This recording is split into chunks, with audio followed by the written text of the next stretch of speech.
রাজধানীর গুলশানে চাঁদাবাজির ঘটনায় বাংলাদেশ গণতান্ত্রিক ছাত্র সংসদের কেন্দ্রীয় দুই নেতা জানে আলম অপু ও আব্দুর রাজ্জাক বিন সুলাইমান ওরফে রিয়াদকে সংগঠন থেকে বহিষ্কার করা হয়েছে।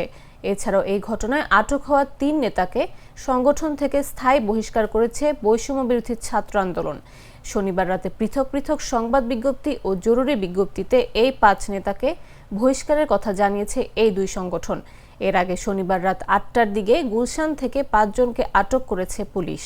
পুলিশ জানায়, গেল ১৭ জুলাই গুলশানের শাম্মী আহমেদের বাসায় গিয়ে ৫০ লাখ টাকা চাঁদা দাবি করেন বৈষম্য বিরোধী ছাত্র আন্দোলনের নেতা রিয়াদ, অপু সহ কয়েকজন। সেদিন বাসায় ছিলেন শাম্মী আহমেদের স্বামী। তাকে ভয়ভীতি দেখিয়ে ৫০ লাখ টাকা চাঁদা দাবি করেন রিয়াদ, অপু সহ অন্যরা। পরে শাম্মী আহমেদের স্বামী ১০ লাখ টাকা চাঁদাও দেন। পরে শনিবার রাত ৮টার দিকে চাঁদার বাকি টাকা আনতে যান তারা। পুলিশ আগে থেকে এই খবর পেয়ে ঘটনাস্থল থেকে তাদের আটক করে।